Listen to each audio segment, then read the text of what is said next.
I would like to welcome all who are joining us to today's launch.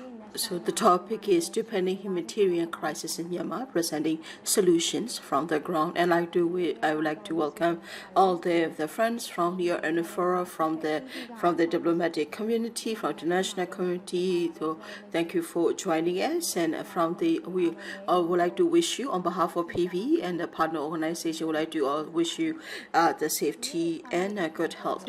So this webinar is a launch for the report, and I would like to share about it as well. What we'll be doing in this agenda today is that we'll have a different representatives will be sharing about their updates in their situation, and each panelist will have about 10 minutes. And then there will be a short the summary of the recommendations. After the summary presentation of the recommendations of our report, we'll have a question and answer session. So please feel free to use the Q&A function in the webinar. That will be checking the Q&A at all times. So please raise your questions there. And we also have set aside about half an hour for at the end of the session. So we will invite you to join the floor and then ask you in person, so that you can ask questions in person. So it will, of course, depend on the time. The moderator will be inviting you to share as well. So the purpose of this webinar is that it's been nearly 8 months. It's been nearly 9 months now after the attempted coup in Myanmar.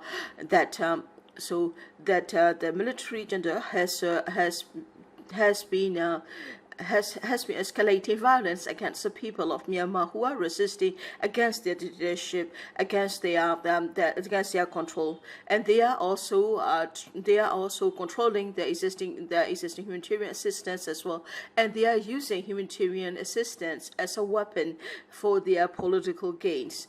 It is, in fact, it has severely compounded the existing humanitarian crisis in Myanmar. So there is much need for the people on the ground, and to get the needs, humanitarian supplies, humanitarian assistance to the people who are in need.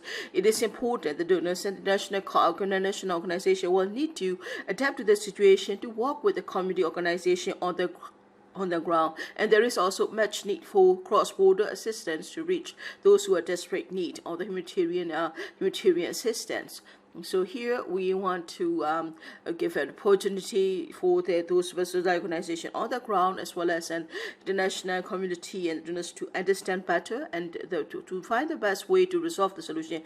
There are already existing approaches on the ground. There is already humanitarian assistance donation on the ground. You have civil society organization and community-based organizations who have been working for the past decade to provide assistance. It is important to get the practical recommendations from the civil society on the ground who have years of experience in getting humanitarian supplies to Myanmar, and that's the reason why Progressive Voice, as well as 9 other civil society organizations, have worked together to talk about this issue, the solutions, with the title of Deepening Humanitarian Crisis in Myanmar.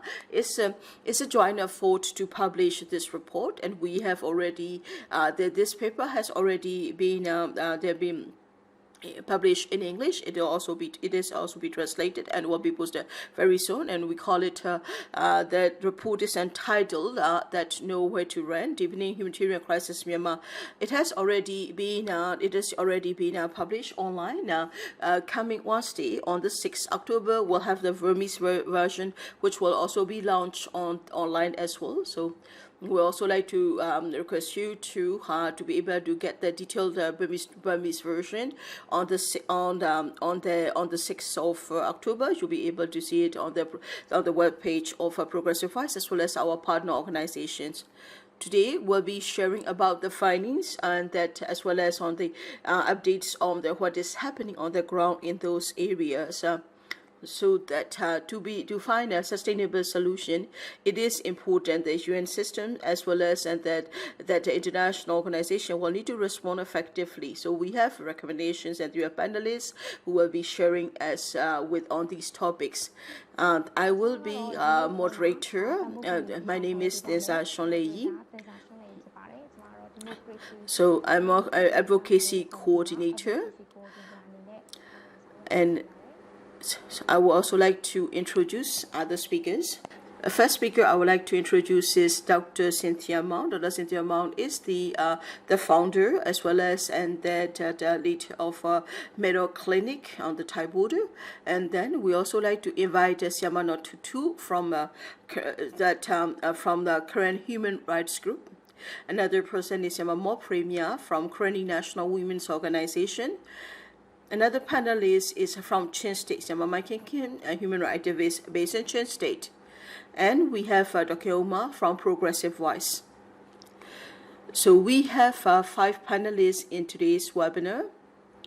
As I have presented you, these 5 speakers will be talking about the health issues as well as for the security issues wanted to provide for the humanitarian assistance to the people on the ground. So as the first panelist, I would like to invite Dr. Cythia Maung. Thank you, Siamai, for joining us in this launch of the report and the webinar. So I would like to I would like to give you an update about that. What are the code of conduct to follow in the humanitarian assistance? What are the current activities on the ground? What are the emergency situations pertaining to the public health system, as well as your recommendations to respond to the need of the people on the ground?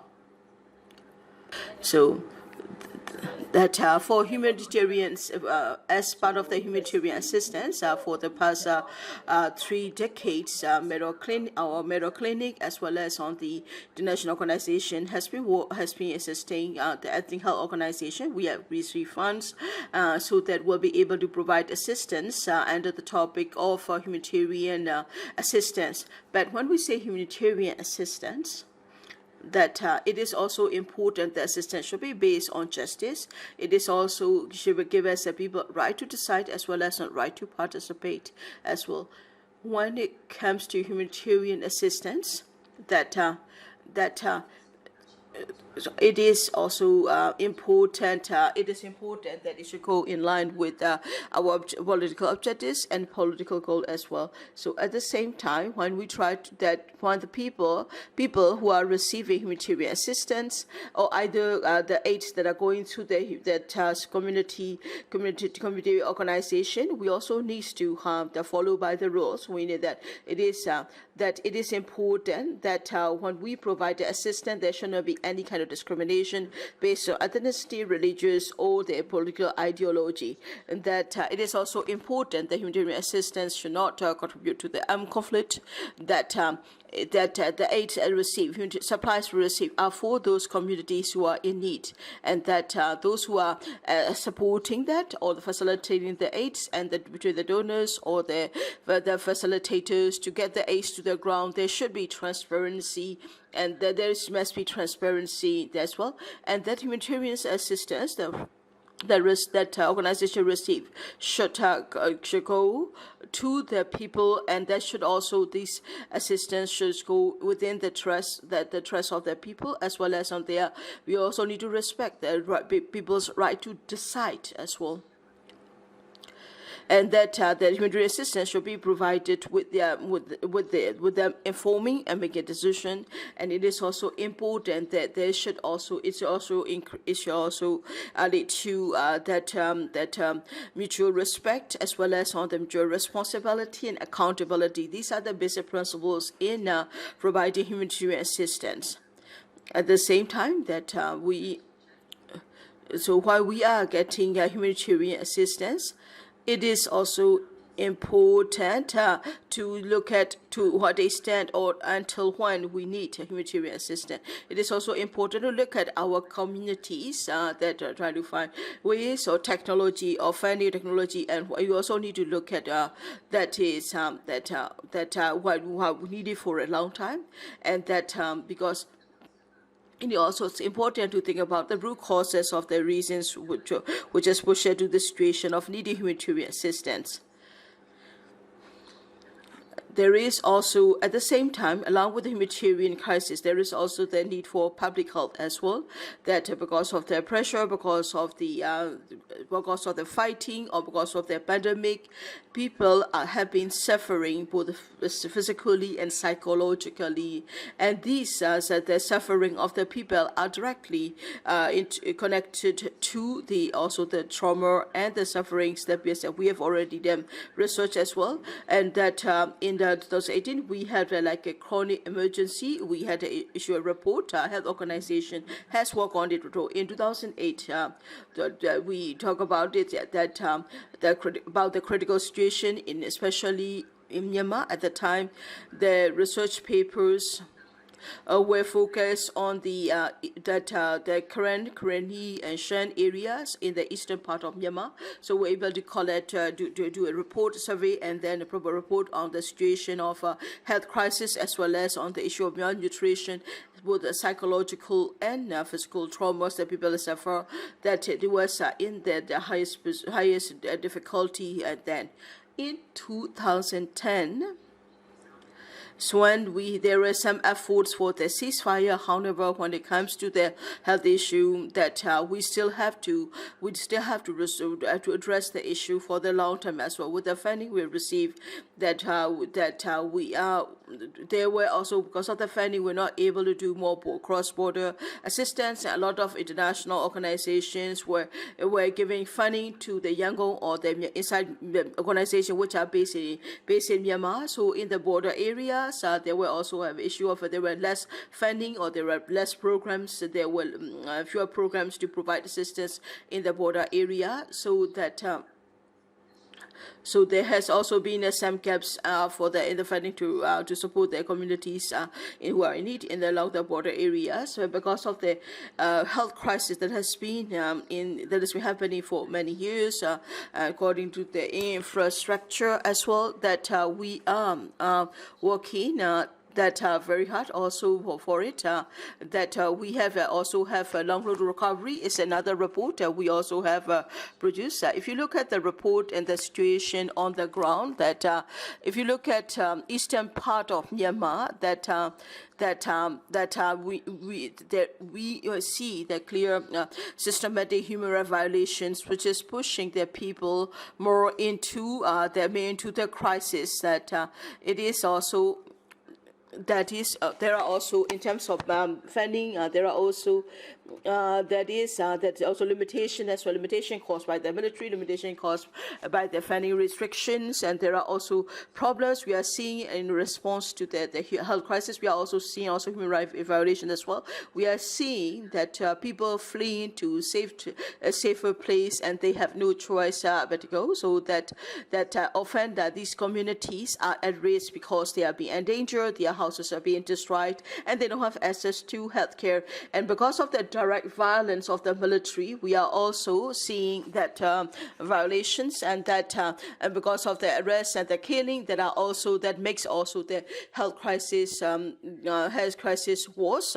So it is important for us to be able to address the public health crisis. It's part of the human rights as well. It's a part of the promotion of the human rights. It should be based on the human rights. At the same time, it is also important to relax the certain the rules and regulations in providing humanitarian and assistance in particular for health, so that we'll be able to provide a better in a shorter time. It is also important to engage with the ethnic health organization or ethnic community-based organization to be able to protect with them, because it helps providing assistance is important for the building of the federal democracy. It is important to look at what will be the benefits that we can gain from that, and it is it is all that the assistance we provide to Myanmar should be based on justice, fairness, as well as on the human rights as well.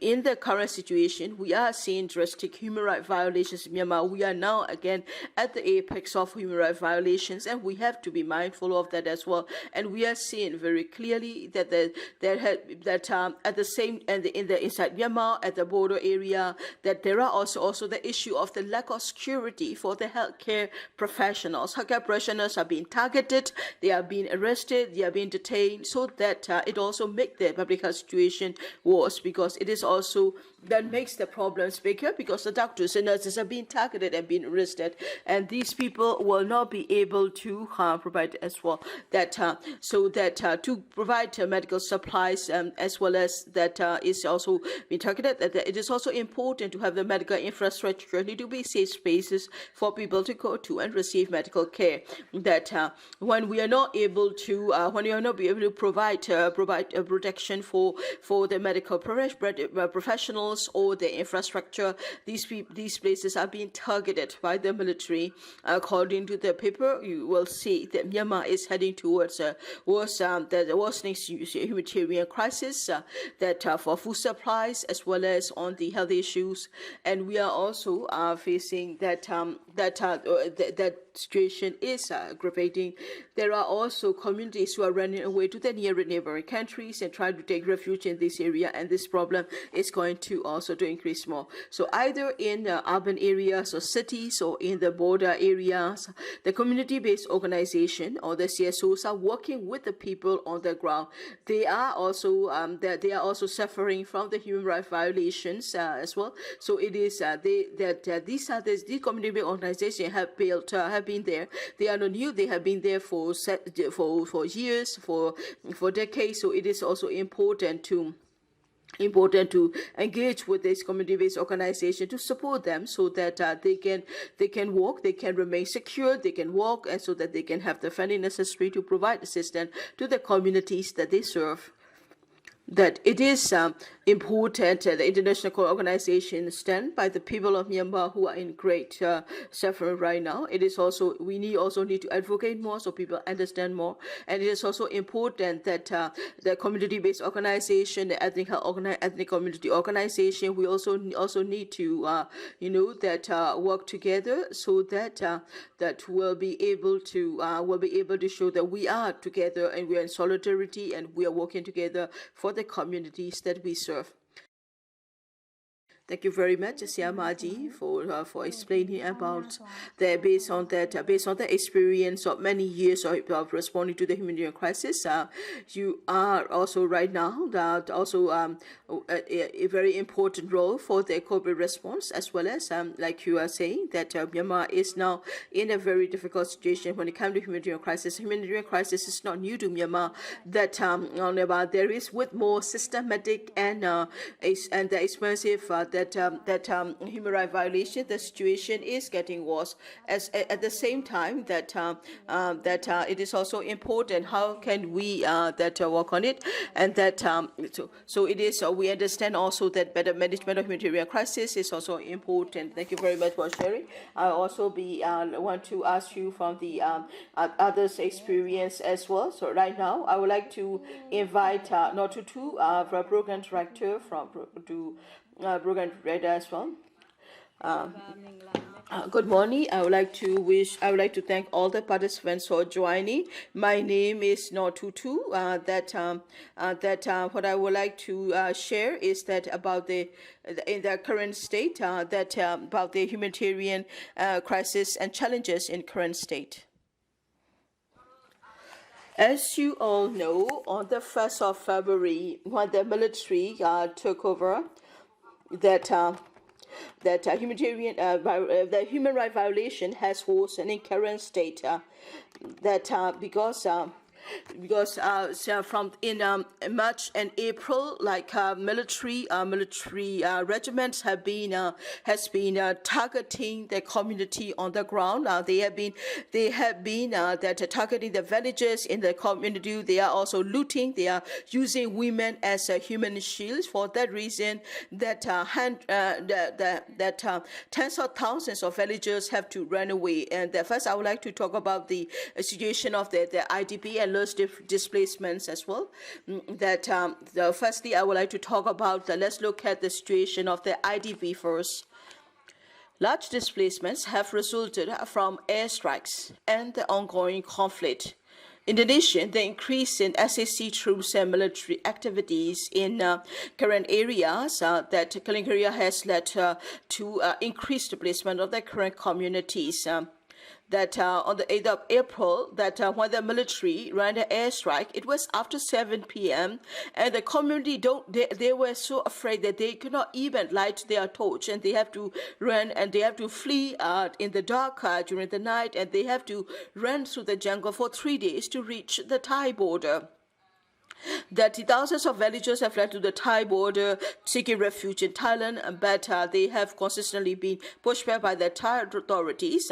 Thai government cited security and public health reasons due to the COVID-19 has denied them entry, and they were just there for time, and 1 minute later they were asked to go back home. So these villagers have no choice. They have no option. They have to run away. They have to return because Thai government is bushwar, and they were forced to live along the banks of river. They were hiding in this among the river, on the river banks, on the stones, and I can see these photos were distributed quite a lot on the social media as well. Some of these villages or community on the ground have now been displaced for months on end, and they have endured repeated displacement. That some of the IDPs have been running for several times in the past 3-4 months. Some of them some of them that have to spend like 2 months, 3 months in the jungle for their safety. So it is quite difficult to get the estimates of the numbers of IDPs. Sometimes, the donor organization to provide the funds, to provide the donors, they will ask for like, can you get the data? Can you get how many? Can you tell us how many IDPs? It's quite difficult because some of the IDPs, they are IDPs now, but they will come back and then they have to run away again, and from this period they have to run to another safer place. It's quite difficult to get the numbers as well. If you look at the UNHCR, that they estimate 50,000 IDPs alone in Khin state, but in actually these numbers are likely low. This number in reality could be much higher because they have to run away, and whenever there is less fighting, they could go back also. So it's quite difficult to get these numbers right. Last week, just recently, in a KNU control area, we call it the Jiaoji Township, there has been a fighting between the KNU forces and KNU troops and that SAC. So about 650 villagers were displaced.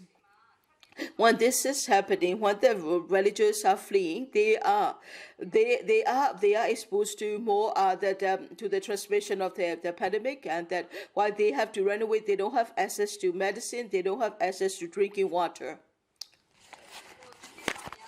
That while they are running for life, this makes things very more difficult for women and children. So young mothers, as well as when they pregnant women and elderly people, they all are part of those community running away. And there have been pregnant women who had given birth during while they ran away. Our KRG has interviewed some of them that without access to healthcare, and their healthcare is very limited. So therefore, the IDPs, it is they are facing a lot of challenges. And that there is also the issue of food security and support. So we have received reports of increasing the food security in the IDPs. IDPs did not get advance warning that military is coming to attack us now. So that they were not able to carry food with them when they run away. They cannot carry, so they just carry what they can with their hand. That maybe they get for 3 days, maybe they get enough for rice for 5 days, and they carry whatever they can. They have to run immediately, and then the military junta has also made it difficult to provide much needed support and humanitarian need to the IDPs and other vulnerable population. Their actions points to the renewal of a focused strategy on the part of SAC. In the past, military has cut off access to food and humanitarian aid as a means of defeating armed ethnic groups, but civilians are those most directly impacted by it. I'm sure you have seen about the incident in April. SSC soldiers have been shooting at boats along the Salun River so that they were to prevent them from transporting supplies from Thailand. There were a lot of such photos on the boats were shorted. Boat has bullet holes, and then some of the boats also were destroyed, and the supplies could not reach the people in need. So local communities are very afraid to get support or supplies through the water. So some of the supplies were able to raise place are stuck in on the Thailand side. We're not able to get it. Local boat rides are now afraid to operate. The supplies are set in Thailand, and we're not unable to deliver to population their needs. Increased SSD checkpoints and problems of confiscation while traveling make it very difficult to transport supplies and humanitarian aid internally within Myanmar. They check very diligently that even when the villagers come to the town to buy, they have to pay they have to pay fees, and that they ask for taxation from the soldier at the checkpoints to buy get food, money, and other supplies. So it makes very difficult to get support to the people in need, and to get the important supplies such as medical supplies in time is a big challenge as well. So to get to get the support from the international organization to reach the communities in need, it takes longer than it should. We have to go through the whatever transport way possible, and we never know what time the fighting could take place again. So we have no choice. We don't know, and that the community has to run away to get assistance. So it makes it really difficult. That ANU in the KNU area, the KNU and KNLA and KNDO in areas have been distributing food and medicine to villages, plus supplies to organizations, to KDHW and others that are operating in the area. So there are some assistance we receive from the EAG. Next, I would like to talk about the displacements and the COVID-19.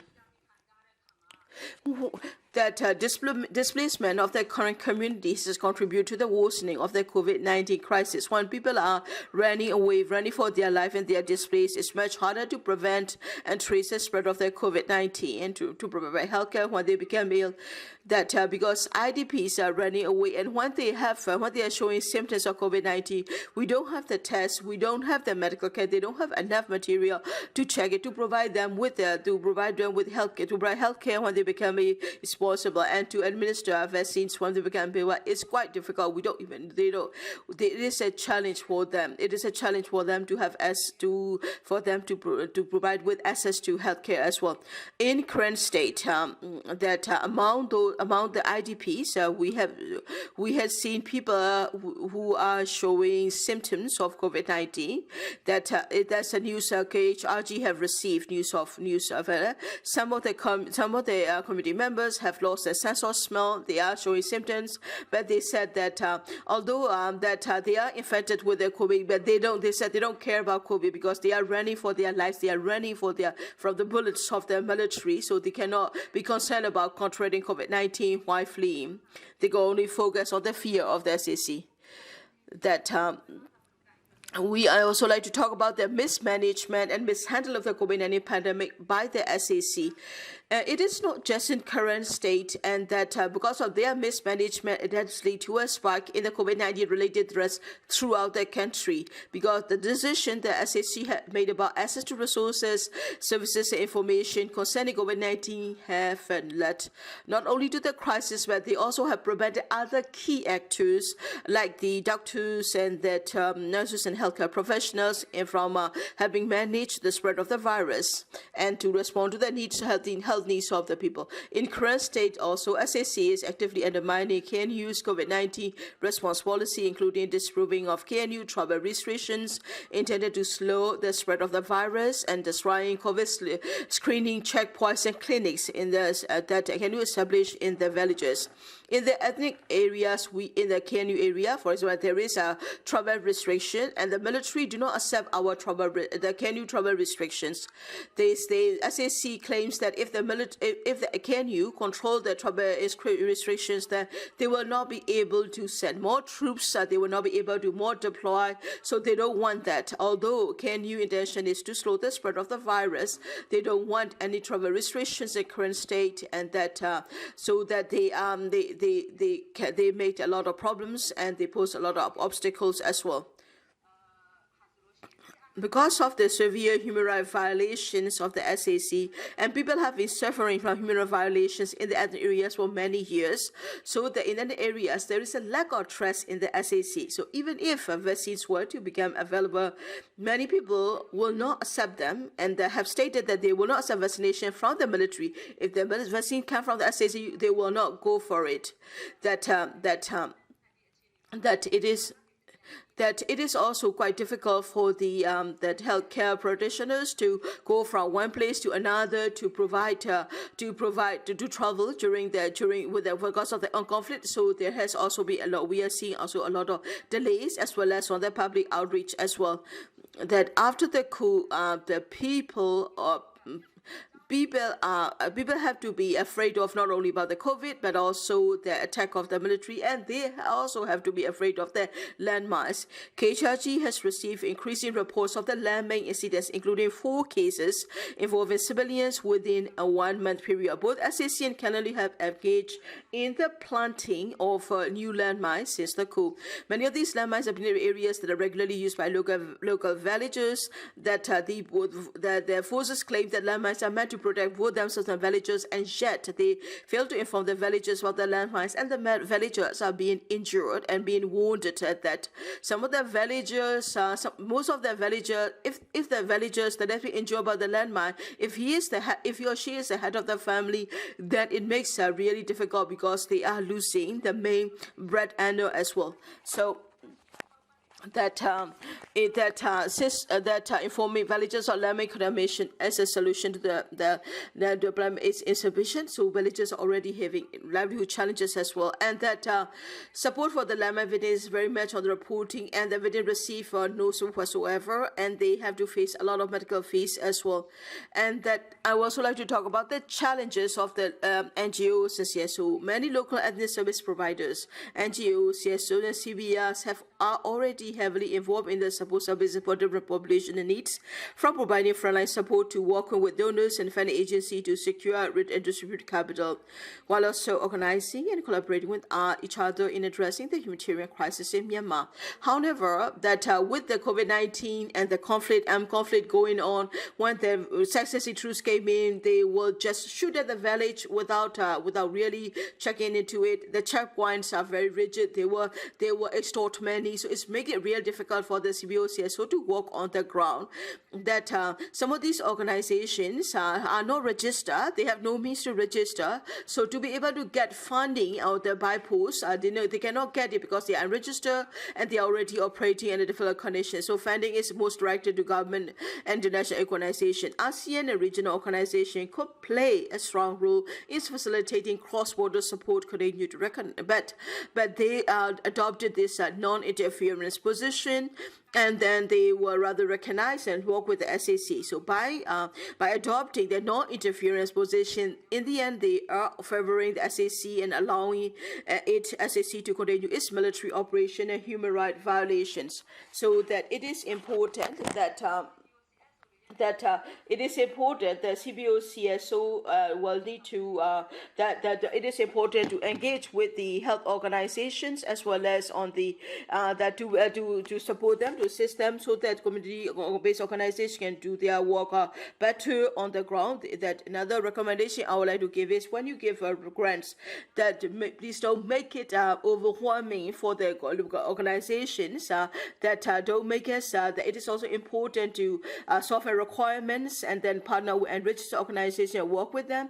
It is also important to put great pressure with the on the to prevent the continued use of landmines as well. It is also important that international organizations should not engage with their military, and that it is that if you are working with SAC, it is in a way that you're recognizing the SAC in a way. That also means that you are also it is also means that you are accepting them, you are recognizing them. You know that it is important that we also I would like to also to support the CDM as well as on the that other actors provide assistance. Thank you, Siama Htoo. So that I would like to invite so from the to all the participants that who are listening to us in the webinar, Myanmar, Htoo has been talking about the challenges of the current community. So thank you for sharing us in the short time, the short limited time that after the during the pandemic, as well as on the people really have nowhere to run because of the conflict situation. The details of this report will be in that you can read it in the Burmese on Wednesday. It will release, and the report is already available in English on the website of PB. So that if you would like to that we also like to request you to share the live video and the webinar as well. So if you have any questions and that you want to ask about the updates, then we are also sharing, we are also there giving the updates on it. So that you can also raise questions in the chat box. Also, you can also please you can also indicate as well indicate to which panelists would you would like to answer. So if you have any questions or comments to make, please send them to the Q&A as well. So we have listened to two persons, and we'd like to now invite Syama Myar from Karenni Women Organization. We'll be listening to the situation, the human rights and humanitarian assistance situation on the ground in Karenni State. I would like to invite Syama Myar. Good morning. I would like to make your request already, because I'm in the internet. My places, so internet is very difficult, so I won't be able to show video. And please bear with me for that. So what will I be sharing is about the Karenni situation, the crisis, a humanitarian crisis, and the impact, and to those who are providing assistance as well. The challenges of the civil society and the service provider in Karenni State. After the coup on the 1st of February, and it's been 8 months, people of Myanmar has been suffering. And the Karenni State also, the conflict have started in the Karenni State for nearly 5 months now. So that we are at the end of May, especially in the eastern part of Raikot Township, and that at the border of the Shan State, Pego and Mobia area, SAC and the PDF started to fight each other. And the SAC used the reason of the territorial clearance, and that they started doing that military clearance operations, so that there has been fighting. So because of and then there were also more fighting have intensified in the month of June, July, and August. So from hundreds to 100,000. So IDPs were displaced, and they have to find two square places. It is a rainy season that they were not able to. They only were not prepared for like 1 week. So it is IDPs are in great difficulty because they have nothing to be able to survive after 1 week. And that those that IDPs, in the IDPs we have the young children, we also have elderly people, women with young children, so they have a lot of need, and there are no provide assistance for them, and the children who are running with their families, and the elderly people who already have health conditions, they suffer a lot without access to medical care and the medical supplies. They suffer a lot in this also. And that moreover, that when we civil society organization is here, so we have to run our own to raise funds to be able to provide assistance to do the communities in need as well. That before we were able, with communities, we are helping each other. Our Karenni diaspora are helping by donating them to support them. And while we are providing assistance, the military SAC started to target those the social welfare organization, the CBOs and CSO. They are and activists. They are being targeted. Because we are providing humanitarian assistance to the IDPs in need. Along the road, also they have deployed the troops, and these troops will not care who is running. They don't even stop to check. They will just shoot at the cars running driving around the road. So that makes is difficult. And then we are also losing human resources who are providing assistance and rescue operation as well. And whenever what they will do is they are trying to use intelligence to get information about the medical supplies and food supplies, and they are making it they're making it impossible to reach the IDPs. If they were able to find those supplies, that they will take their supplies and they will arrest the people who are carrying the supplies and imprison them.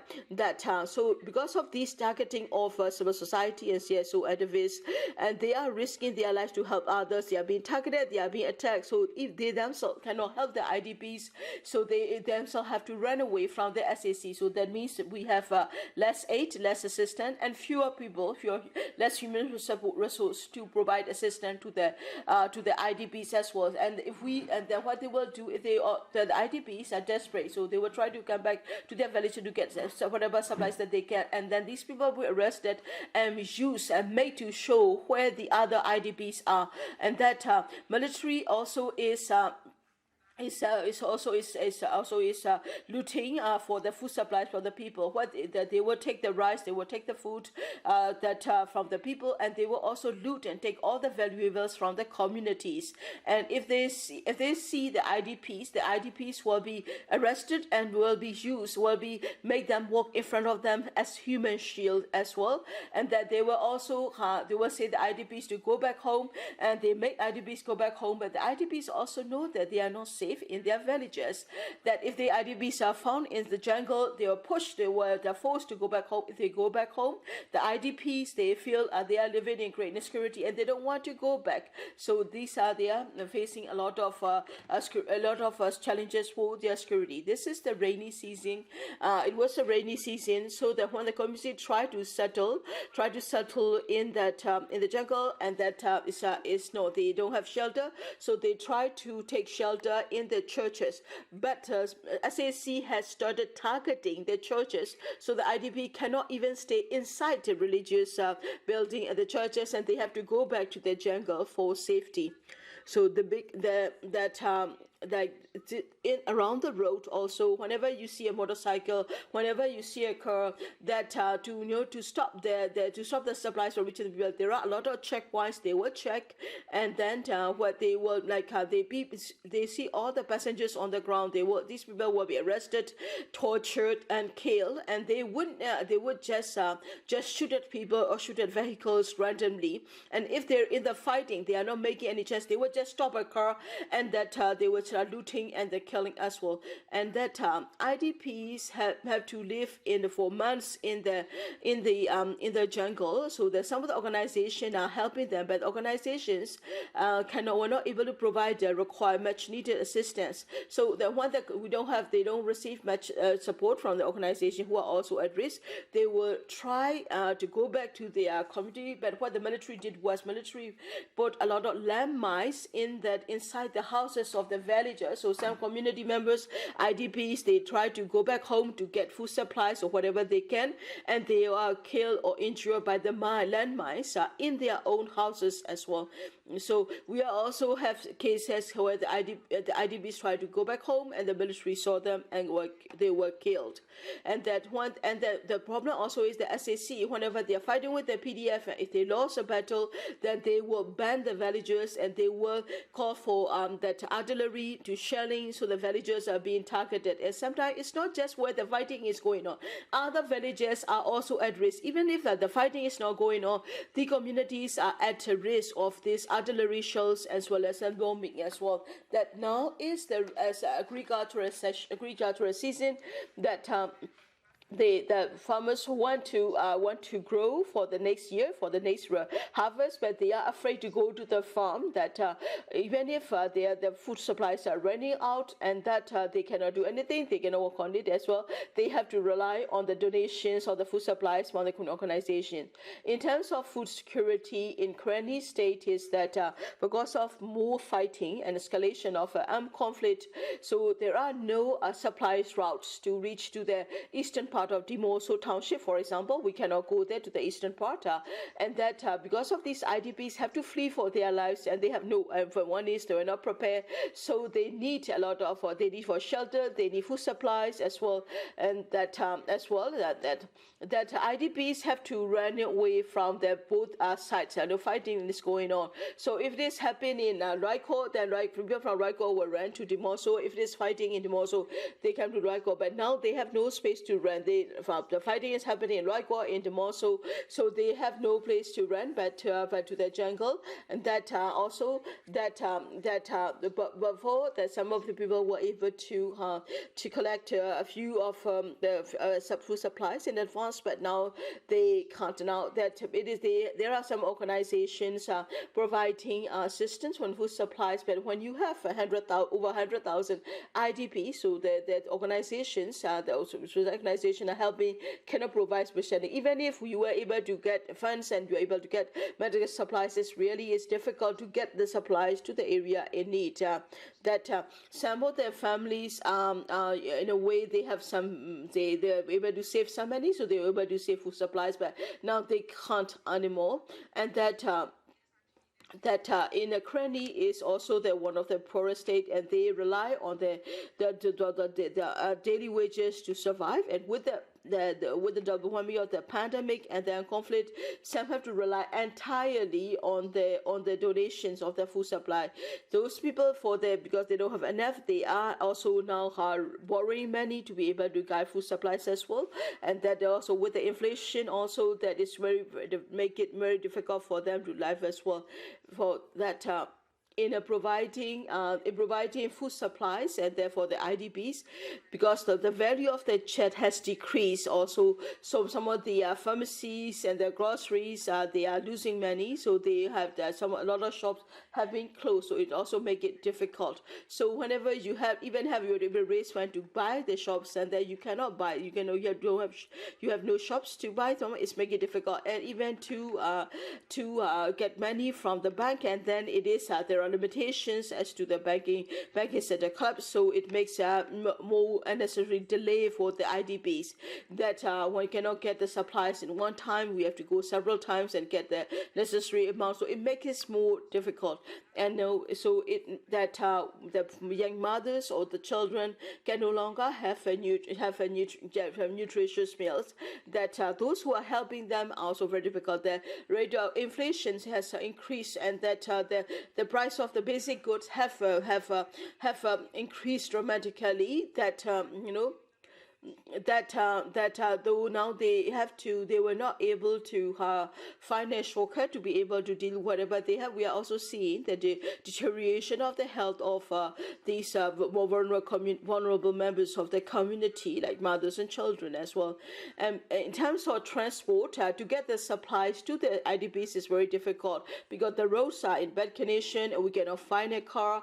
The price of the gas and that the diesel have increased, and also the car drivers or the car owners, they are at risk because they could be killed, their car could be destroyed, and they have to risk their lives. Also, there are a lot of challenges, and sometimes to get the IDPs, by car we can only reach half of the way, but half the way we have to carry people have to carry those food supplies. There are also a lot of military deployed along the road, so that we cannot rely on the roads as well. That there is also the more cost for the transport as well. So whenever there is a danger, the life-threatening situation, that people are very afraid to go there, so no one wants to go there. So it makes it really difficult to provide assistance to the community need. In terms of communication, it's really difficult now. A lot of the IDPs cannot have a cell phone coverage. We're not able to contact the IDPs. IDP cannot contact those who want to help them. We have to climb one or two mountains to be able to get some connection, to be able to connect. And for us to be able to go to the IDPs and to ask information, it makes really hard. So that causes also a lot of delay. It's also time consuming. That because of the lack of the internet connection, we don't have access to information. We don't know which routes are secure, and that the journey to the IDPs also become dangerous as well. In terms of health, there we are seeing higher cases of COVID-19 transmission in the IDP camps. We have seen young children who died of COVID symptoms. There are the people who died, or they might be dying due to the other reasons, or they might be affected. They might be going to have contracted COVID-19. We have no way to test. We don't know how these people are dying as well. That also because of the COVID is also that although COVID pandemic is terrifying, but communities are more afraid of the killing of the military and their security as well. So that we are also facing that the communities have to run free from one IDP camp to the other. So it makes it very difficult. So we are seeing more health risks. We are seeing more health problems. We are seeing more challenges CBO and that the CBO and CSO don't have the way to educate the people or have the necessary supplies as well. Even want to distribute the brochures and talk about the COVID prevention methods. You cannot even go and make a copy because everything is in urban area is controlled by the SAC. So that makes situation really difficult for that as well. Now that it is still rainy season, so the communities are living in the rain, living in those jungle. They have to rely on the rainwater for drinking. So there is no hygiene. They have to focus on getting water for food, water for the drinking, and they have been there for months without being able to have to be able to clean ourselves because they use only the rainy season. They are exposed to the natural elements all the time. So children are getting sick easily. Their immune systems is weakened because of the high number of IDPs. It is also so that they are having temporary latrines. Also, they are exposed to all the best old odors and smells as well. They have no way to protect themselves from the transmission of disease as well. My recommendation is that according to the analysis that we know that in Karenni state there will be more fighting. There will be with more fighting. There will be more IDP. So it is important we need to prepare in advance food supplies as well, other humanitarian supplies for the community as well. It is also important the donors and the organization will need to focus on the needs of the IDP people according to the international humanitarian rules and regulations. And it is also important to engage with the CBO and CSO rather than going to the NGO. It is important to work with this community organization on the ground who have access to them and who can help them. Right now, that some of those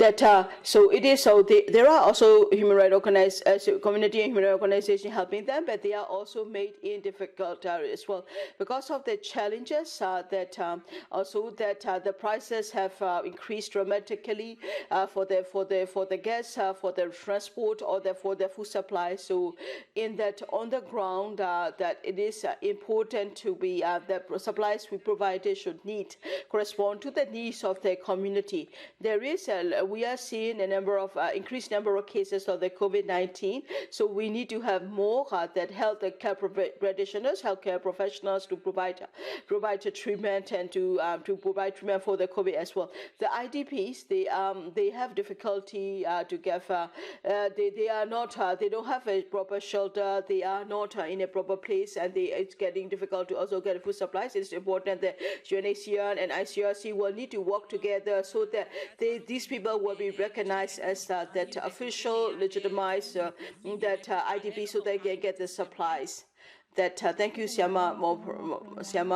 So more premier that these details will be, we can get them from the report, but Syama, you are from the ground and you are able to share with us what is really happening on the ground. So thank you for the update as well. So thank you, despite the challenges, despite the insecurity, despite the connection issue, and thank you for taking the time to share with us that the Karenni state is considered a very important state for Myanmar. They are very brave. They are very fighting bravely against the SAC, and thank you for the sharing as well. That that it can also be thank you for sharing, and it will also be it is also very good for us to be able to share. So we also have that we'd like to thank the participants for asking their questions, so that some of the questions are kind of similar, so we'll put their questions together. And also there those who are and they're watching the live, also you can also you can also share, raise your questions in the comment, and we'll put them all together and give them to the panelists. We have another participant, another panelist who is from the Chin State. Chin State is facing a lot of humanitarian crisis. Also, would like to invite Siama Khin. Siama is a human rights activist based in Chin State. So we have invited Siama Khin to join us. Because of the internet difficulty, Siama has sent us a voice message. So we'll be running her message to share in this webinar. So in Minda State, if we in a Chin State in the Minda Township, in Minda we have seen a lot of human rights violations. There has been arrest and detention of peaceful protesters, and that SAC was sent troops inside the community, in that they were going to the wards and villages and they were just shooted as well. They all have also been arrested and detaining the farmers who are simply going to the field. And we have seen that such things happening in Minda Township, so that the people in Minda who are protesting, they started to take their own weapons to fight back for their safety, and that the fighting has started, and that they form PDF, they use whatever weapons they have to fight back against the military. So that in the Tenchanta main road also that there are, so that although that some of the IDPs have run away, the IDPs who are running away, they have the white flag, and then even if they are running away by motorcycle, they are riding by car, and these people who are running away, they made it very known clearly that they are IDP, they are a white flag, they are being shooted, they are being shooted and killed, and that so that we have also seen cases where they have been also being arrested as well, even for the IDPs to be able to flee from their fighting. It is very difficult, and that it is also very difficult for us to get access to those IDPs, to get food supplies, whatever food or the items that we are bringing to the community, they are being looted. They are also even taking their mobile phones and such. So that some of the people in Myanmar, some of the people in Chin State, they are not in the strike committee, they are not demonstrating, they are normal people just living in the area, but they are being arrested, they have been sentenced like 80 years in prison. That in town also, that the military is using excessive force of army as well as the airstrike, and they are targeting that community-based organization or the social working for the philanthropic organization provided them. If you are injured, if you are wounded, that if you are taking the patients to Mandalay because it's the nearest big hospital, that we are also that saying that. They are also targeting communities and the houses, that we have also seen that the young children as young as 10 years old being shot and being killed as well. And in addition, that the people on the urban areas, they don't go are safe. They have to run to the nearby rural villages. They go to these rural villages, and when they try to run, that they are also in danger, and these IDP camps, the makeshift camps, are also being targeted as well. Even though these IDP camps are being targeted, are being attacked by the military, so people have to run from their makeshift camps to the other places, and they are running in danger.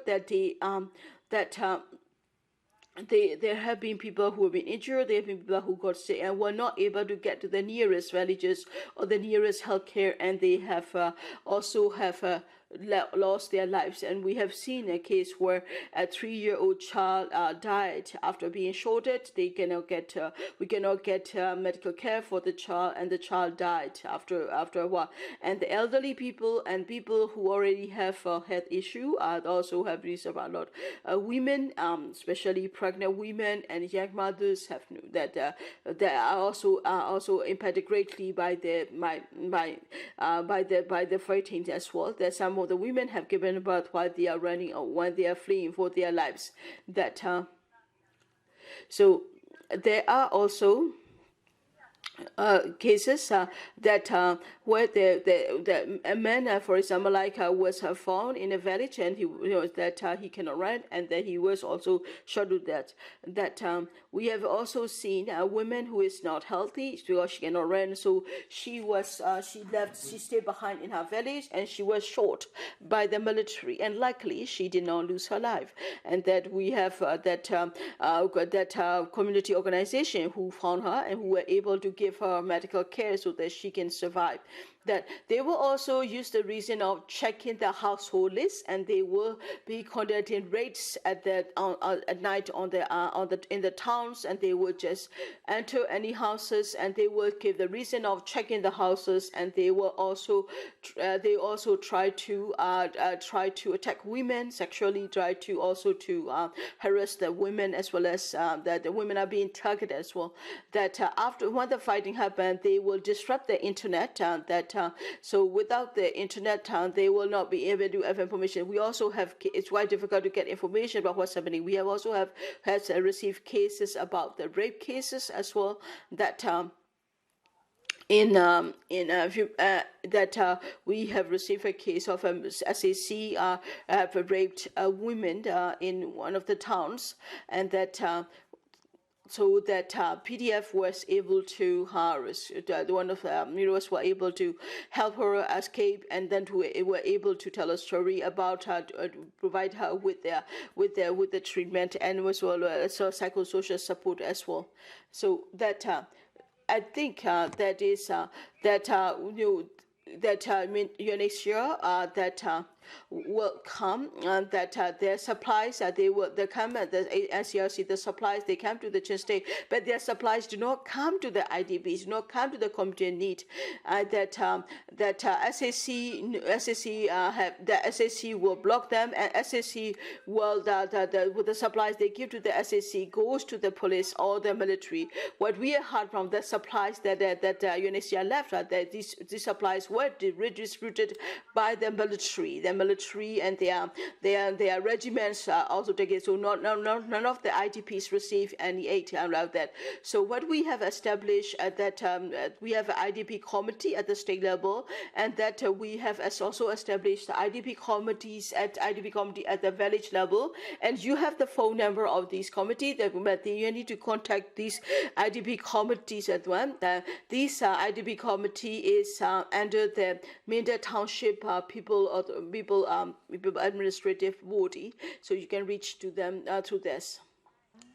Siama Making has tried her best to be able to share about the challenges, and as well as that she was able only to send a voice message because of the security, as well as on the internet connection issue, and she was able to share with us the challenges of as well, and that so not just in Chin State, that in the report we mention not just about others, that we also were able to also to share about that as well. So please also, it's also these details are in the report. Also that the English version already is out, and then so after listening to Siama Making Khin, we also like to invite you to check out our report as well. As a last panelist, I would like to invite Siama Keuma. She is also the board member of the PB as well.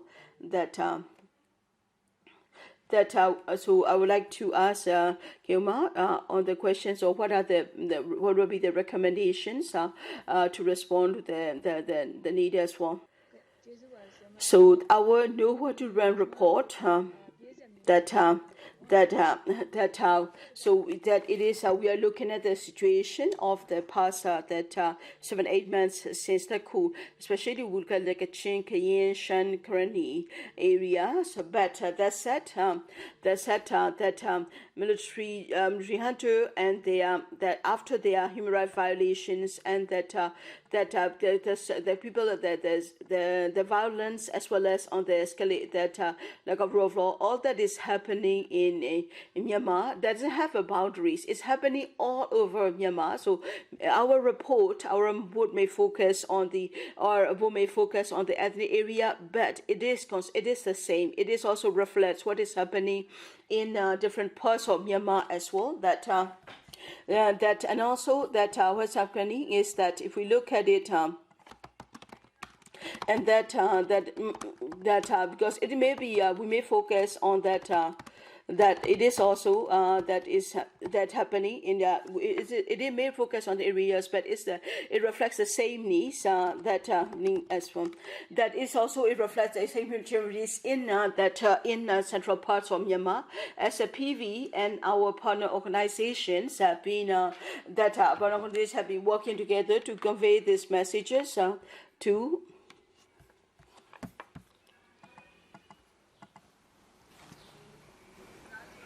So that we are to provide when it comes to the humanitarian needs as well. So that we ask for is that we send a letter to the general that as well, that we send a message we sent message to the UN General Secretary and a private message. We also share.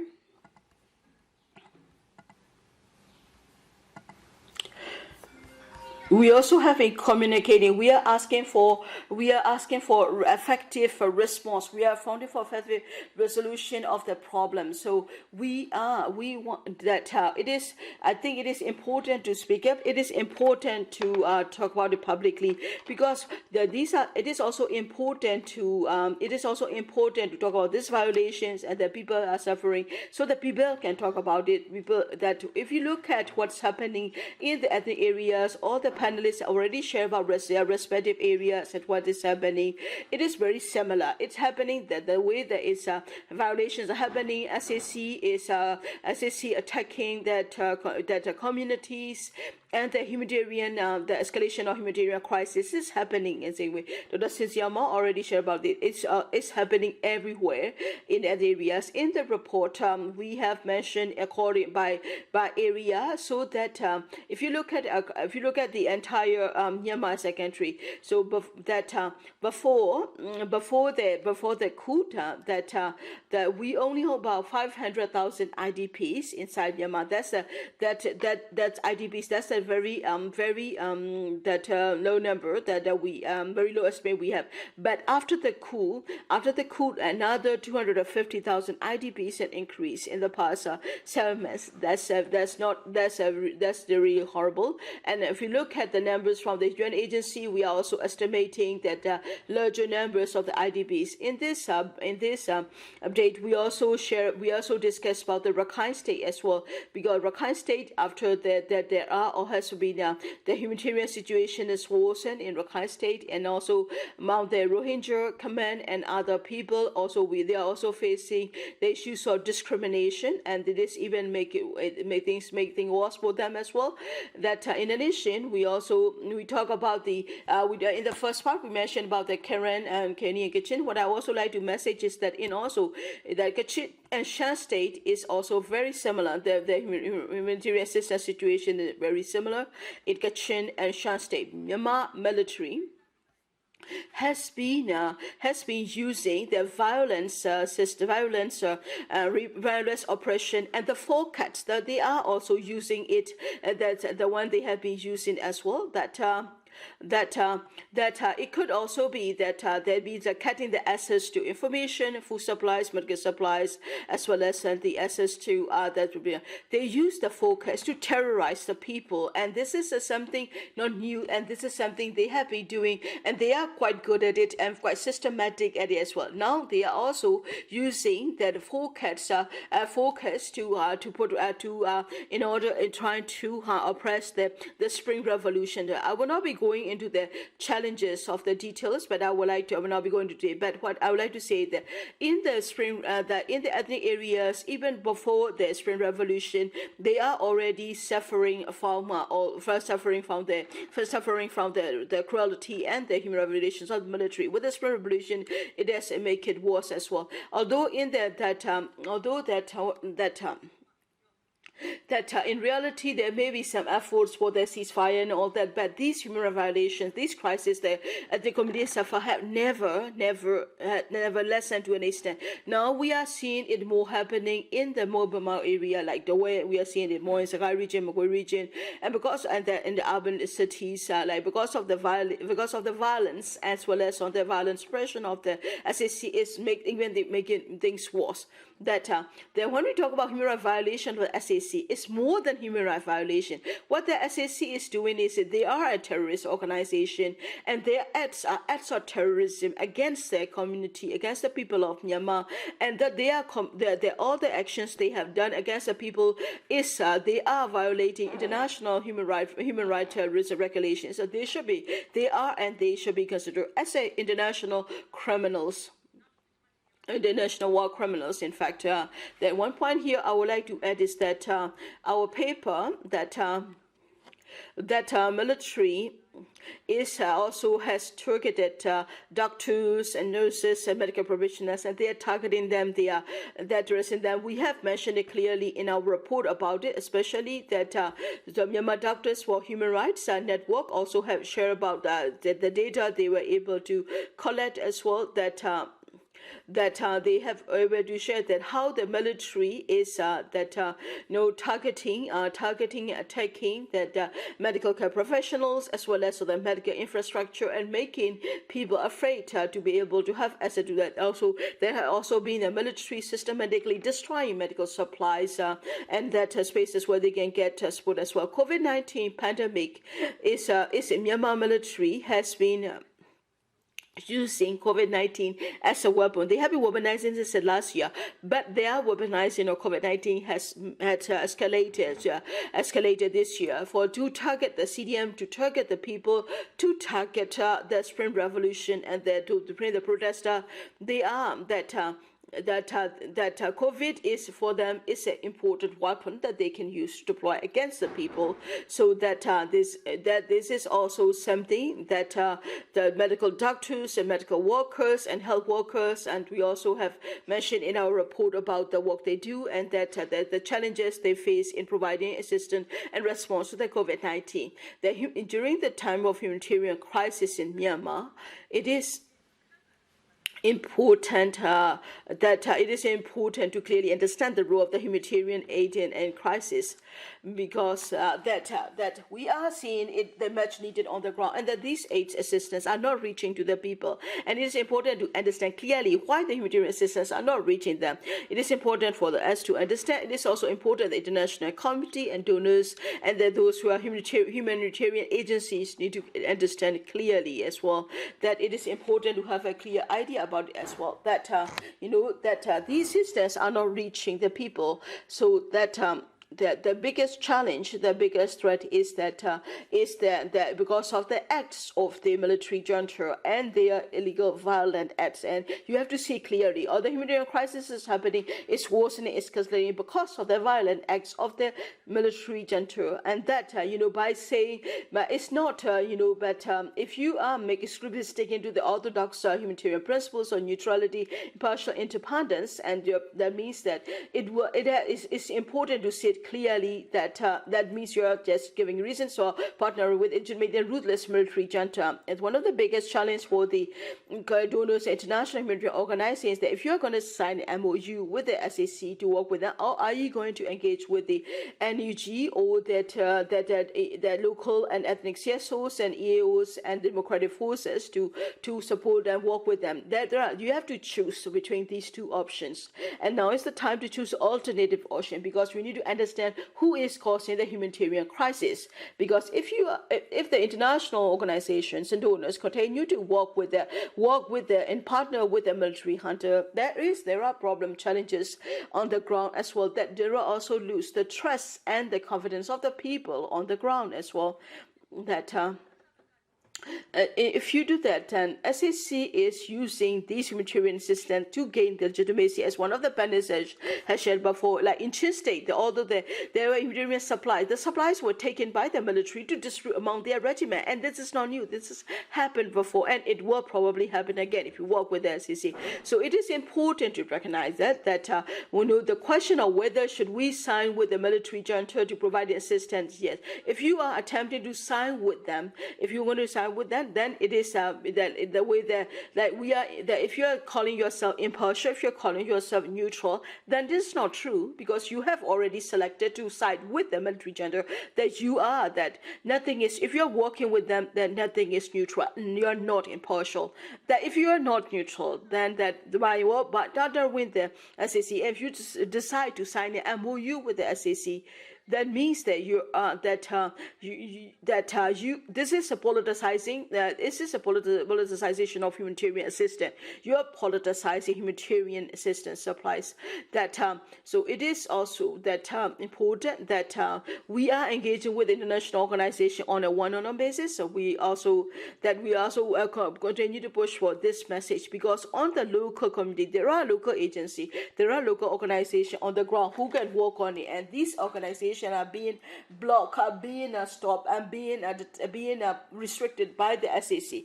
To resolve this situation, it is important that donors, international human rights and aid organization will need to stand by the people of Myanmar and make the right decision, and that is important. The decision that international donors are going to make should be guided by the people of Myanmar is in our recommendation as well when it comes to the Myanmar. So I know that many international community have deferred the crisis to ASEAN as well. So we have foreign Asia with the organization so we have already issued like this as well. So that and ASEAN and AHA Center, the humanitarian agency, if you were to rely on humanitarian AHA Center and ASEAN, then we will also, that will be the more risk for the people, and that the community will suffer more, because ASEAN AHA Center, they don't have the capacity, they don't have the means, they don't also have the independence or the mandate as well, and that the only what they do is they will engage with the military to increase their legitimacy, and that is a clear violation of the do no harms, and that by engaging with the military it will cause more harm to the people as well. Here I would like to request to say that for the people of Myanmar, that it is important that we want UN and that agency to support us. People of Myanmar has committed. People of Myanmar has sacrificed their lives, and all they have to be able to stop and resist, and to be able to remove the military junta, and to be able to reclaim democracy from Myanmar. People are committed. People are sacrificing everything in Myanmar. They are risking their life. So that it is important for international community and organization. What is there for you to lose from engaging with the people of Myanmar, who are putting everything they have, who are putting their sacrifices and their lives on the line? So, thank you to all the. Thank you that all the speakers and the panelists we have shared that also the need for the important, and then in terms of humanitarian principles, you also very clearly made it clear that SAC is a terrorist organization. That if you work with the SAC, then it is no longer you're no longer practicing the principles of impartiality or neutrality. I think it is also when in your summary recommendation you also reminded us of what Dr. Cythia Maung said before. Dr. Cythia Maung, during her presentation, she also shared that ethnic health organization and the civil society organization have worked for decades in the border area, and they have built their capacity, and they also have shared a lot. They also have a lot. So we'd like to thank all the 5 panelists for sharing and for the updates and their discussion. So now we'd like to go for the question and session. There, because of the technical issue, we had some delay. So we also will be increasing the time of the webinar to have the time. If you have, and I'd like to also if you have to leave the webinar, cannot join us, then we'd like to invite you to read the Nowhere to Rent report. It has already been published online in English, and the Burmese version will be coming this Wednesday. So please read this. Now we'd like to start a question and answer session. So we have received a lot of questions from it. So there has been a lot of detailed questions. So that we'll try to coordinate with them. We'll put the questions to the panelists. We would also like to request you to be, because of the time constraint, you might not be able to respond to everyone. So I'd like to first question. So there has a U.S. that promised a 50 million humanitarian aid to Myanmar, especially for the COVID response. What's the current status of this grant? I think I would like to invite Dr. Cythia Maung to answer this question.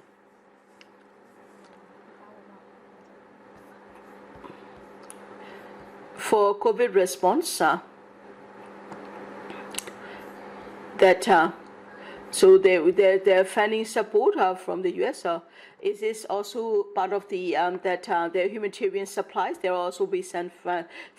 So they have the funds that the supplies that are coming for the people of Myanmar. Actually, this is usually coming from the development funding, and because of the because of the situation happening, by relocating and redistributing the funds that the fund has been set aside for COVID response. So that Thai civil society, Thai organization based in Thailand, we also discussed with them. We are still in the process, still discussing how much to go to which area. It's still been discussing. We don't know clearly how much will go for the which area will receive it, but it is intended for especially to provide more assistance for the COVID response, especially for medical treatment, or that the intention is for them to be able to provide a vaccination or the funding for the NGOs and CSO to be provide to work on their COVID response.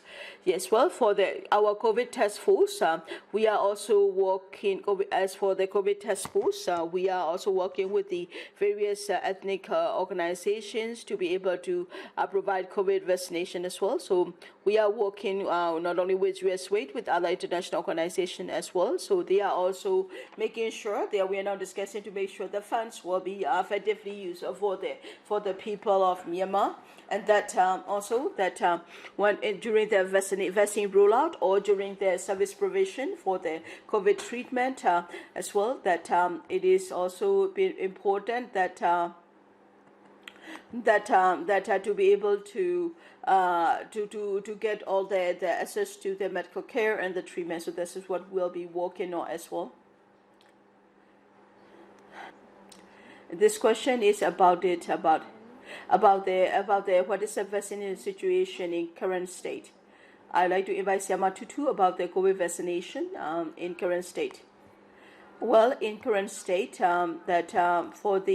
we don't have any vaccination in current state.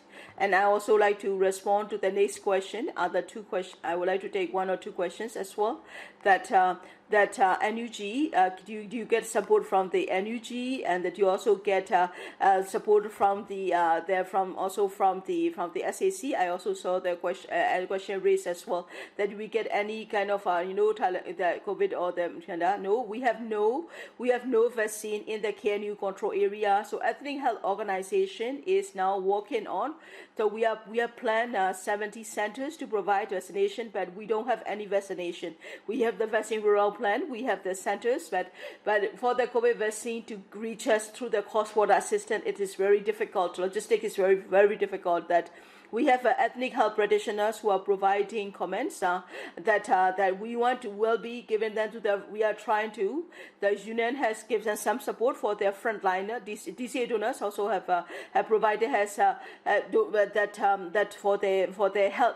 For the healthcare professional, these are only for the nurses. These are for the nurses so that they can be frontline actors. We haven't received any vaccines from the NUG. It was from the, it's quite farther away from us to get any report, any assistance from the SAC.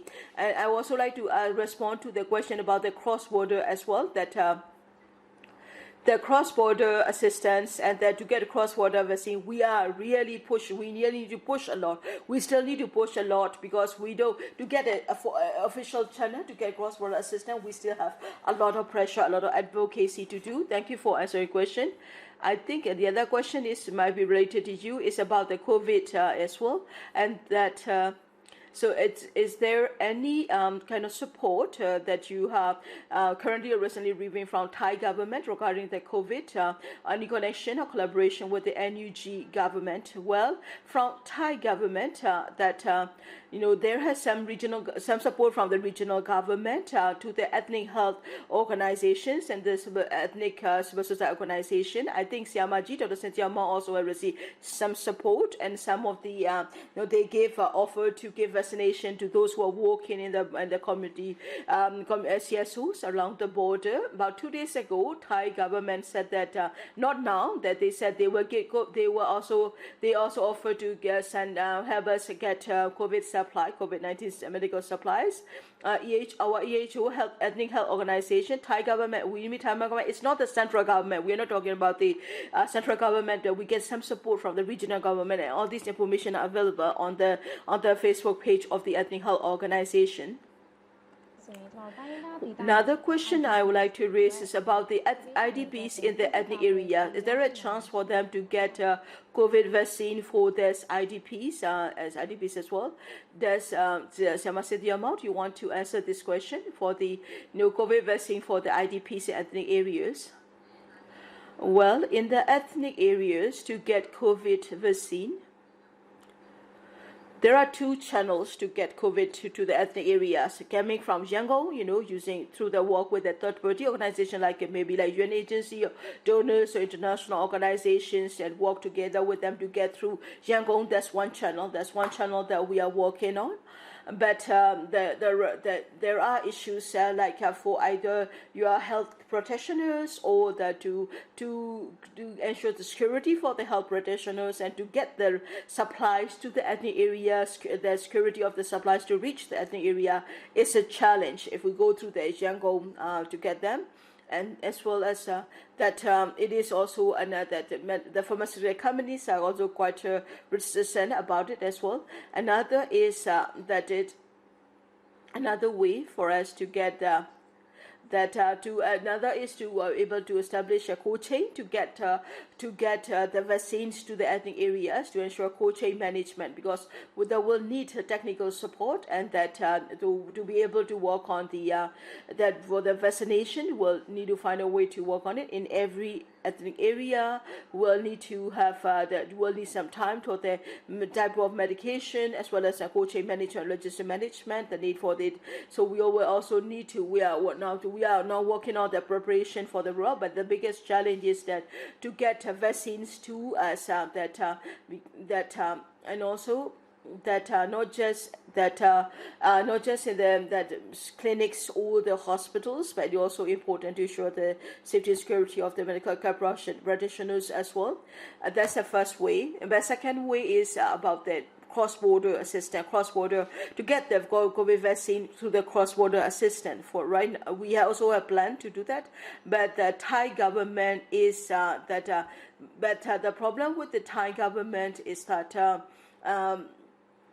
that to Thai government also have a that to be able to provide vaccination, that the Thai government has started working on the giving the vaccine to the migrant workers who are in Thailand. They are also providing to them since mid-July, but to give it to the IDPs and to work with the health organization IDP, and that including Middle Clinic and others. We have a border base that civil society organization, health organizations to work with them. So there are also some work we are starting right now, but the problem is that for the people who are that if you are registered, if you have papers, then you can get vaccination since July. But however, a lot of people in Myanmar who are in Thailand, a lot of people from Myanmar who are in Thailand don't have papers, don't have documentation, so they don't have access to these vaccinations. So there is a lot of concern for that as well. So we estimate that about, especially in Mae area, in Tak region, Tak district, we can see about 150,000 people from Myanmar there without papers. So to get them vaccination is still a lot of challenge. None of them have been, or not all of them have been vaccinated as well. So in terms of cross-border assistance in Shan State or Karenni State different states and district health organization, health department, and I think health organizations are working together to provide a COVID rollout plan, and that we are also trying also to be able to provide assistance as well. That is that. So another question we have is that there's a question about it. Are there so there's a question like, are Chinese vaccines from the Chinese Chamber of Commerce, Sinopharm or Sinovac, are they reaching the ethnic areas? The Chinese vaccines from the Chinese Chamber of Commerce, the Chamber of Commerce is through the support of Chinese Red Cross, and they are working with the Thai Red Cross. They also have plans to donate a vaccine. We heard about the plans, but we only hear about it, and we don't know about that as well. So we don't know how many doses of vaccine we'll get, or how much will be given. We don't know, because that we are still in the time, we are still now trying to learn more about it. So there are no plans yet, but there are nothing real yet, but they intend to work with Chinese Red Cross, and then the Chinese Red Cross and Thai Red Cross. We also that they could also probably be working in collaboration with the Thai Chamber of Commerce. We have other questions too. I would like to invite Siama more Premier that people living in the IDP, they have to be. People in IDP? Do the people in the IDP still need IDP camps still need to worry or be afraid of the military attacks? That is it possible to negotiate with the military to guarantee the security of the IDP people? Thank you for the question. For us, that people for the IDP camps that to guarantee the security of the IDP people, that IDP people are very worried that SAC might know where they are, so that that they don't want, IDPs don't want where they are to be known. They don't want to inform the donors, they don't want to inform the organization because of their security, because they are still very much afraid as well that people know about how cruel and inhumane the military can be. Even after the NCA, they were clearly violated. We have seen that happen in Karenni State, and that about a month ago we tried to have a bilateral ceasefire, but then they are fighting again at the PDF despite the ceasefire. So we don't trust the guarantee of the SAC as well, that it is important that people are very afraid, so they don't want to engage with them, they don't want to talk to them, they don't feel safe, they don't feel secure, and that they don't think the military can guarantee the security of the IDP people as well. So I would like to equate another a different question. I would like to invite Siama for it, that most CBO and CSO do not want to register, and without registration, don't want extra registration, will it affect the organization operation and support to the community? For example, whether banking should be more challenging and severe, so that especially that how can we support civil society organizations, community-based organization, and organization, and the service provider who work in the southeast region. Thank you. I would like to start from the second part of the question. So to support the CBO, CSO, Htoo, ESP who are really working on the ground in the southeastern part of the region. Thank you for focusing on wanting to support them. That we have a medical clinic, the Dr. Cythia Maung, as well as we also have the panelists who are here, this organization, KHRG, and that the Karenni women organization. You can reach out to them. They are working on that, their support as well. On the first issue of registration, I would like to answer this, that when Myanmar start to open the door again, a lot of civil society organization, we raised the issue, and that we want to that registration, that association registration law, it says voluntary. It's on your own. It's a voluntary, that we don't. It is not mandatory, and that we have work to make sure the association law is on the voluntary practice. That what I'm saying is that the legal framework is there, but the law doesn't. We don't want the law to make it mandatory. That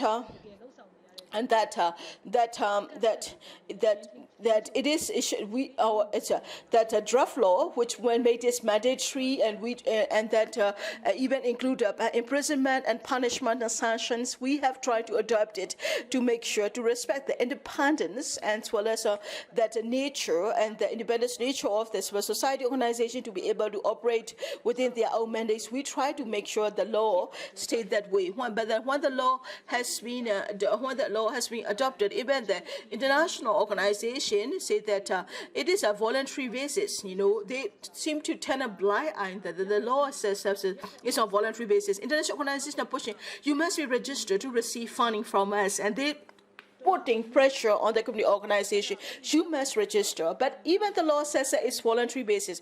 We have seen such a restriction, and we have raised the issue on it because association registration law of Myanmar is voluntary basis, because transition in Myanmar is not stable, and we know that it's very dangerous for the organizations. That's why we have pushed the law association, the registration act to be on a voluntary basis, but it depends on the voluntary decision of the organization. But international organization pushes to register. We explain, we clarify, that especially for ethnic health organization or ethnic CBOs and CSO and ethnic service providers, the CBOs, CSR, there are no ways they will get registered because politically they are at disadvantage. The fact that they want to oppress and control politically ethnic areas by their controlling nature. If you are from the ethnic area, if you're an organization, you will never be able to register. So that especially if you're recording human rights violations, especially if you are working on the human rights mobilization, if you're doing awareness about the human rights, you will never get registration from there.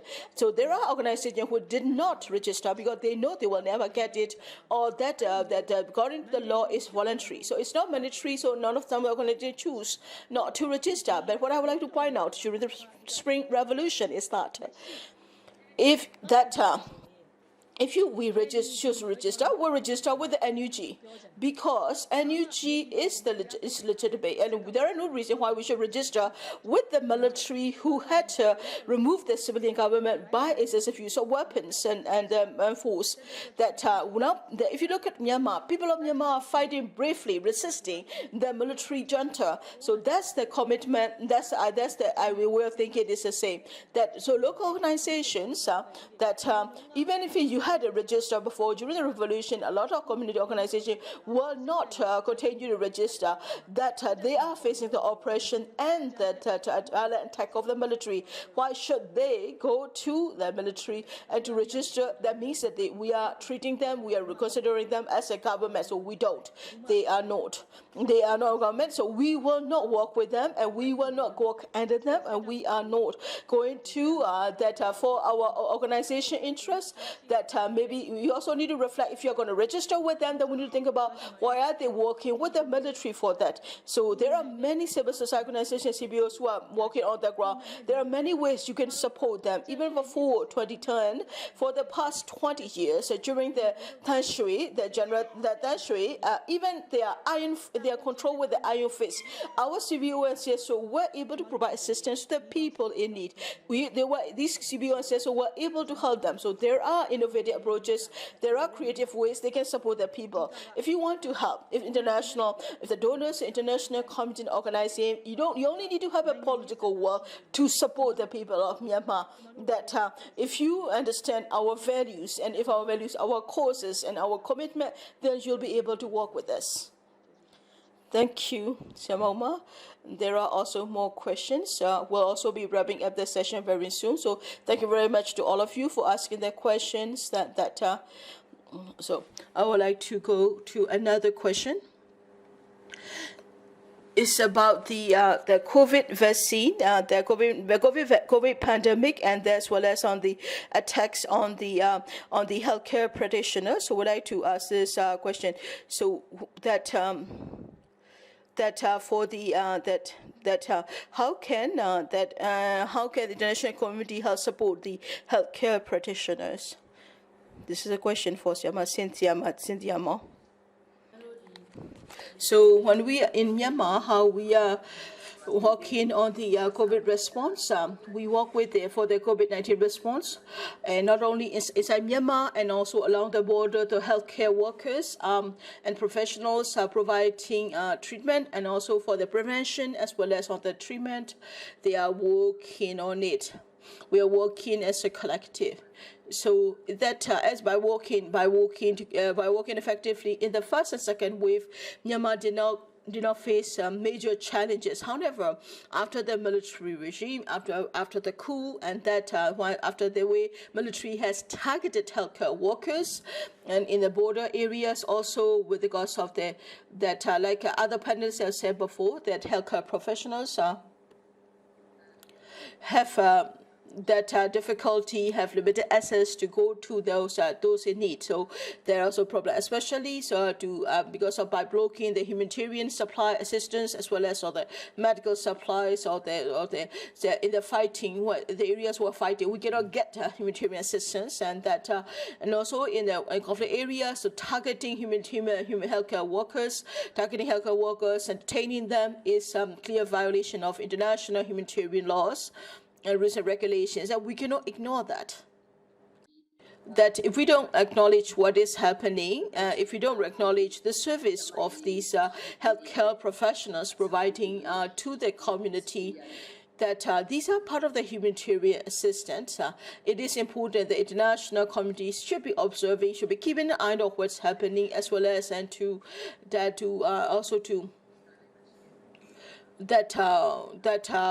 make sure that humanitarian also to help us so that we can get vaccines as well as on the COVID response of medical supplies to the people in need. I think it will be important to provide support and also to keep an eye on what's happening during the COVID-19 pandemic. There are many problems and problems. They are mainly health related, but there are also other humanitarian assistance issues as well. So I think healthcare workers need to have access, need to be able to go to the community in need to be able to work freely, need to be able to have access to the medical supplies. So because without them being able to operate, without them being in fear of security, they won't be able to provide humanitarian assistance or much needed health assistance as well.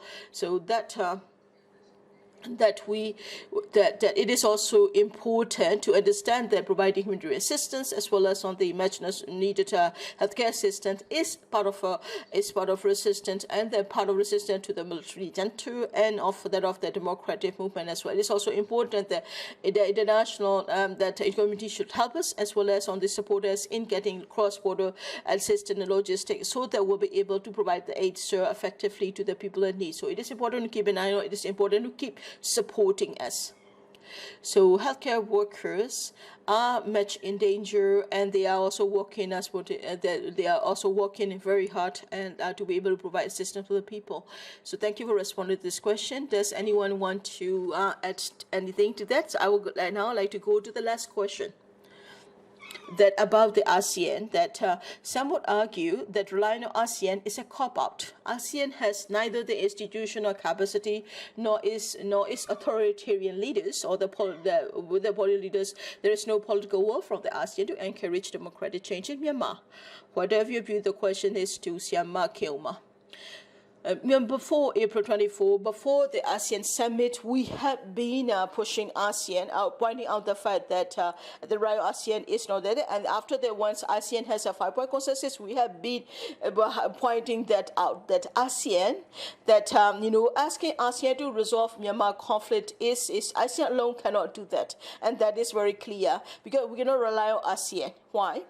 It is clear because if you look at the individual member state of the ASEAN, if you look at the democracy level of democracy, and if you look at the political situation of the ASEAN member state and how do they stand on the human rights, if you look at them, we know we cannot rely on them. There are many countries we cannot rely on them. I'm sure that SAC also is, I think SAC is something that if you look at ASEAN member states, we don't have that SAC probably is the top, the highest, the most inhumane, that with the highest, the dictator with the highest cruelty, even in ASEAN. But ASEAN have its non-interference policy, as well as that ASEAN always need to have a consensus, so that that ASEAN need to gauge consensus. There are problems inside the ASEAN as a mechanism as well. It's not at the summit. It's another top level. But it is also even in the Human Rights Commission in ASEAN that because of this policy we're not able to walk ahead. So when we say ASEAN, that as not the ASEAN leadership or that even in the ASEAN, we're not talking about the top leadership of the ASEAN. If you look at the human rights or the issue like mass atrocity, to prevent mass atrocity, to prevent and protect women from violence, we have even to agree on a paper that is quite difficult. Very difficult. It cannot achieve in ASEAN. So we know we have been working on it. We know it's impossible. The main thing is that ASEAN doesn't have the capacity. ASEAN doesn't have the political will, and that's the biggest challenge. So we cannot rely on ASEAN to resolve the Myanmar crisis. But however, right now that what we are saying that the UN itself, to resolve the crisis in Myanmar. The Security Council is not just the Security Council. It is important that it is important to, in terms of political leadership of the UN, to look at to address the issue of the crisis in Myanmar. I think UN doesn't have the political will. It's simply that especially the General Secretary as well, that we want him to show leadership. That even for the COVID situation, last year there were 2 resolutions made in the Security Council that the UNSG Secretary General has called for a global ceasefire for the COVID-19. But Myanmar's situation is really bad in Myanmar. Why is the UN Secretary General not showing any leadership clearly, openly? And we are very frustrated with it. And we are also very concerned as well that if you look at UN agency, many UN agencies are beside Myanmar and international community and donors as well. And the fact that after the military and the military has run a coup d'etat, and they are just going past the fact that the military has ousted the civilian government, and they are trying to normalize the SAC. You can't normalize the military junta because they are illegible, they are terrorists, they are war criminals, and you cannot normalize them. You cannot work with them as usual. That you cannot go past their cruel war crimes or the violent act, and that the fact that they are trying, SAC is trying to consolidate power, try to establish legitimacy. If it's an agency, by engaging with them, you are normalizing the situation, you are normalizing the SAC, and that's what they shouldn't do. Thank you, Siama Ohmar. We have a lot of questions, so we're able to respond to 9 questions, and that the 9 questions, some of the questions are similar, so we try to put them together. So there is a less question that I think something that would like to request all the panelists to answer to this question. The question is that INGO and NGOs are saying that many international organizations whose MOUs and registration were about to expire, and they don't have there are no legal status, and they are being scrutinized by the junta, as well as limiting their operation, including bank process and presence in country, that they were probably investigated. So what will be your advice for the INGOs whose registrations, MOUs are, attempts of that over? So what will be your recommendation? I think Siama Ohmar can answer this question. Thank you, Siama. So this is an issue. A lot of people are talking, whispering or talking discussing loudly as well. We have also mentioned it in the recommendation as well, that I will say that our recommendation is that it is you can sign an MOU with the EU, or you can also sign an MUG and work with the EU. That means that you can get, there will be transparency, there will be responsibility, accountability, there will be the channels to provide humanitarian assistance to them. So here I would like to raise a question that to those INGOs that I think if you sign the registration and sign MOU, do you think your assistant will get the people? Listen to the panelists here. You are seeing that even if you have signed an MOU with the SAC, that the donors that supplies humanitarian supplies, can they reach the people? Without the permission of the SAC, you cannot allow to go there. And then what supplies will do? What good will it do to the people? What good will it do to reduce the tension? What good will it do to resolve the problem? No. MOU, you should sign it with the SAC. That so it is that. It is important to show the solidarity for the people of Myanmar and sign or register with the NUG, with the work with the ethnic organizations, so that you can ethnic organizations you can help through this channel to provide humanitarian supplies to the people in need with transparency, with responsibility and accountability. There you will ensure cooperation. There you will be collaboration and trust in the system and the how they work, so that to the INGO community that. That people of Myanmar have a right to say, have the right to decide. Myanmar is their country. They are the ones who have the right to decision. So that if you are going to, the people of Myanmar are trying to find a solution to the crisis caused by the military. If you are trying to provide assistance to Myanmar, to the people who are in need because suffering, and by working with the people who start the problem, who instigate the problem, that doesn't make sense. If I'm being very honest here, it is important to think about getting supplies, humanitarian assistance to the people in need. That you need to make sure there is a transparent mechanism, transparency, responsibility, accountable to reach the people of Myanmar. Then it is important to show that you stand together with the people of Myanmar, show your solidarity for the people of Myanmar, and bring the support to the Myanmar. People will never forget that there won't be a country of Myanmar without its people. Thank you for a very fair answer, and I hope that people of Myanmar also agrees with you, Siama. Thank you. For today's webinar, the launching of the Nowhere to End, Deepening Humanitarian Crisis in Myanmar, it has been over 2 hours now. That despite the challenges, despite the difficulties, and then all of you for joining us a session listening to that, I would like to thank Siama Cythia Maung, Siama Htoo, Khin, Dr. Ohmar, and more Premier. Thank you very much for joining us from various organizations. Thank you for joining us.